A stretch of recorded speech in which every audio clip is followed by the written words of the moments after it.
Hello, everybody. How's everybody doing today? I'm sorry about not being on when I told you I would do 3 more videos last week. Well, I ended up being sick, extremely sick, with respiratory infection, I think. And I really think that's what my dog had too. She is doing a lot better. She's not coughing near as much. We got her a ramp for our bed, and we're trying to train her on that now. So we're having issues with that. She doesn't want to do it because she's scared to death of the thing. Anyway, uh, my original goal was to show you guys a video on how I fall and roll. Well, I won't be doing that video yet until I know for sure that I'm done with this cold, because I have had collapsed lungs in the past, and if I fall on purpose, it's fine, but at the same time, each bang that I do on the floor, it can cause my lung to collapse. So I have to be very, very careful, especially when I'm sick. So I will do this one, I promise, as soon as I'm over this cold. The other one was about bullying, which I will go on to that one because I still feel bad for Caitlin's family. And I understand where, she was coming from, but at the same time, that's just way too young. I mean, really way too young. But I do get it. So I'm gonna explain a couple times of me being bullied and how it made me feel and what I did to get over it. So I'm gonna start with the time when I was about 10 years old. I was being mainstreamed into regular 5th and 6th grade. At the time, I was trying to do everything myself because I didn't really have a lot of help anymore. My mom didn't really like doing it unless she was taking me to a doctor or she was taking me in public herself because I had to be the porcelain doll. And, all that, how that goes. Well, anyway, I always considered that a little bit of bullying too, and I'll explain that later, but this one's more of the kid version of how I felt as a kid being bullied. So I was going to 5th grade in a mainstream school. And while I was doing this, I would do my own hair. I'd brush my hair to the best I could. Well, I couldn't brush some of the knots out of the back. As you can tell, I still have trouble doing that. If my husband's home, he will try to put it up and try to make it look decent. It doesn't always work, but we try. But anyway, while I was doing that, every day I'd go into this certain class, and I think it was English, I'm not positive. But English class, this girl would make fun of me every day, telling all the other kids, look, she's got lice, look, she can't even take care of her hair, just constantly calling me names and teasing me. And she even one time uh, took spitballs and spitted them in my hair so that they'd be stuck, and I had to figure a way to get them out. And I couldn't do it at school, so I spent the whole day crying because I couldn't get these stupid spitballs out of my hair. And it hurt. That hurt my feelings really, really bad. But on that aspect, I just kind of learned to deal with it, and I would just still do my best and I do remember one time she had made fun of me so much that it got to me, and I turned her around and I literally called her a bee, and told her she needed to quit teasing me because she didn't know what I was doing and what I was going through, and she didn't care. So she just kept getting worse and worse. So I learned to let that one go. Then, as I get older, well, actually, no, still same year, I kept getting teased and it was driving me nuts. So I asked my brother Sean if he could brush my hair. So he put it up in pigtails. It looked really cute. I thought it did. But I got to school and the same girl made fun of me again for wearing pigtails because, that was a little girlish. That was childish. And I just looked at her and gave her a dirty, dirty look that I could give. And she kept teasing me the rest of the year. But I just went home and I would write in my little notebooks. I loved writing. I was a writer for sure. And I would write down everything that bothered me in my notebooks. And that got me through that year. Well, then, finally, I get to 7th grade and I'm fully mainstreamed now. So I'm no longer in special ed or in any other kind of school but regular school. And I'm still doing everything myself. Well, now I'm to the point where I can't personally button my pants. So I would take my shirt and, put it over my pants so that nobody could see. And for the most part, it worked. Nobody really bothered me because I was always sitting, so nobody could tell. But one day, I decided I was going to wear overalls like all the other kids, and they were really cute. I thought they were cute, and they were in style. They were really deep purple, maroon almost. Well, anyway, this was 7th grade, and I had the biggest crush on this kid in school. His name was Troy. I'm not going to give his last name because, privacy. But he was really sweet. He was really nice.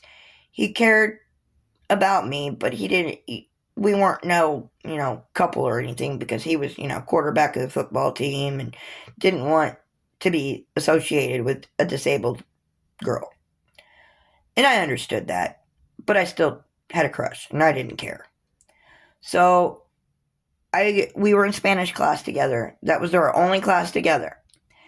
And like I said, I wore overalls that day. So I went into class and I was getting ready to do my part where I had to recite a couple sentences in Spanish to get a passing grade because that's how she tested us.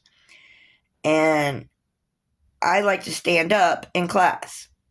Well, I was wearing these overalls and I could button I had one side looped and buckled, but the other side I left undone and just, had the front folded down a little bit so that it looked cool. Well, because I was so skinny and I have no shoulder, as you can tell, the overalls fell off in class. Everybody started laughing and making fun of me. From that day forward, I was the pants girl. But I will tell you, Troy stood up in class and came to me without laughing. He didn't smile, he didn't laugh, nothing. He came over and he helped put those back on me and told me it was okay and don't listen to them. I ran out of the room crying in my wheelchair because I was so embarrassed. You get embarrassed at that age. I think I was 13. No, I wasn't 13 yet. I was 12 because the next story is about being 13. But he took really nice time. I mean, he even after class and he found me, he came and talked to me, sat down with me for lunch and let me know that he would never make fun of me for that because that was not something I could help. And he sat there for the whole lunch hour with me. And nobody said anything to him because, he's popular. He was the popular kid. And I knew his sister too, Abby. She was cool as heck. But anyway, I went home that night crying and upset because it just really bothered me that I lost my pants in school. I continued to keep trudging through the day and I wrote it all down in my book and everything like that, but it was still bothering me. It was really, really bothering me.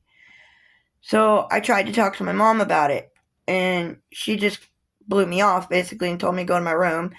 So I did, and I blared my New Kids on the Block songs, because I'm a New Kids kid.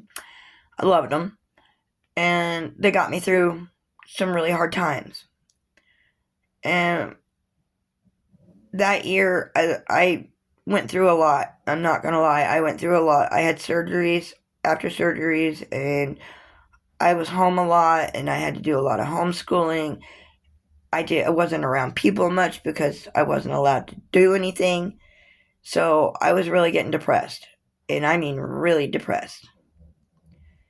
So my last ditch effort to try to do something with my mother, I told her that I was upset. She didn't care. So the next day I went to school, and I was in a class with a kid that had a cerebral palsy, I think, and he couldn't talk very much, but he knew me and he had a really huge crush on me. His name was Dennis, and he was the sweetest kid ever, but I couldn't date him because he was a little too young for one, and I wasn't really into boys, like, dating wise. I liked him, but I didn't want to date. But anyway, I was washing dishes in our little kitchen area, and when I was done washing the dishes, I picked up a knife and I started to try to cancel myself. So, of course, because of what I tried to do, they called my mom and told her. And I got home from school that day. I was scared to death that I was going to be yelled at and, in trouble. And I explained to her that I was really down because it felt like nobody cared about what I was going through and how I felt. And she didn't care. And, she acted like she never cared. I don't know if she really did or not, but she acted like she didn't. But that night, she had told me that we were going to start doing more together. And she was going to, start doing my hair, making me look pretty and like a teenager should look. And I believed her. I did. So, for the next 2 weeks, she bought me all kinds of makeup. She got me my hair done. I got to dye my hair for the first time. Didn't really bother me much. I thought I looked good, but, And she curled it. She put it up in ponytails. And, it was great for 2 weeks. Best 2 weeks of my life, I felt like, because I finally was starting to get happy. We were doing things together. Me and my mom, we went out to eat. We went shopping together. We did all kinds of stuff together. After that 2 weeks, it stopped. And I was back to the same. Doing my own thing. Not really having friends. Nothing there. I had one friend. Her name was Serena Lubier. She was my best friend, and she still is, even though we hardly talk to each other anymore. But she was my best friend, and we did all kinds of stuff together, and she's part of the reason I'm still here, because she helped me through a lot. But I did a lot of writing after that, and I never told anybody else ever again how I felt, except Serena. She knows, but nobody else knew. And I'm not going to start on here, really. I just wanted you guys to understand that I do know where this little girl was coming from, because it tore me apart. Every bullying, every making fun of, and every time you get knocked down just a little bit more each day. And then you think you're getting up there. You think you're going to make it. You're going to do good. And then somebody comes around and knocks you down again. And I guess that's where I got my fighting from. Because I've been there. I was beat down. And I mean beat down. By everybody that I thought loved me. Sorry, I'm getting a little emotional because it still bothers me to this day. I have a lot of trauma that nobody really knows about. And it just gets to me. So I am so sorry, Caitlin, for what you had to endure and what your family endured, and the fact that your whole family tried to reach out to people and nobody listened. Come on. People, listen to your kids. Help them. And no, I'm not talking about Caitlin's parents because they tried. But the schools, they don't care. Teachers got to stand up for those kids that can't talk. Do it, please. Friends, if you're a real friend, be there. Don't say you're going to be there and not be there. Be there. They need you. Okay, I'm done ranting. But just please, guys, help each other out. And if you see signs of somebody being depressed or, any of that, bullied, teased, even if you think it's just for fun, sometimes it's not. And sometimes those kids don't know that it's just for fun. And they don't know how to tell somebody. So look for the signs. They'll get quiet. They won't talk to people. They won't want to be around people. They'll isolate themselves. You'll think they're just, being a kid. It's not true. They're waiting for somebody to reach out. All I'm asking you to do is reach out. Nobody should have to worry about a 12-year-old canceling themselves. It's not fair. For them, their families, their parents. It's not. And I'm sure she was greatly loved by all her family. From what I could tell, they all loved her. Even her close friends. It's just sometimes, it's just not enough. And I do get that too. That sometimes it doesn't work. I fight every day because I have to. I have a husband who loves me. I have a dog I have to take care of. I have 2 kids that I love dearly. My grandbabies, they need me. So yeah, I fight. And I fight every day. I could wake up in pain. I don't care. I wake up not feeling good. I don't care. I know I gotta make it. And I know I gotta help those kids. So, I'm just trying to get this message out there. Just keep your eyes out for your friends and your kids and even your relatives. Anybody. Just keep your eyes out, okay? Please. Whether you subscribe to me, like me, I don't care. Just keep your eyes out on your friends, okay? And Misery Machine, I love you guys. I love how you tell your story about the kids that can't talk for themselves. Please keep doing what you're doing. And I'll help in any way I possibly can. And thank you to everybody who's actually subscribed to me and still likes me. I know I'm not getting very many views and very many likes, but I don't care. I'm doing this more for me than anything anymore and trying to reach people. So, if I have to keep doing it, I'm going to keep doing it. One day somebody will hear it and somebody will reach out. Well, anyway, you guys have a good day. I didn't mean to put this heavy load on you. Just enjoy each other. Love each other. Everybody love each other. And always know, no matter how hard it gets, there's a way out. Okay? Believe in yourself. Believe in your family. And just reach out if you need to. Love y'all. Bye.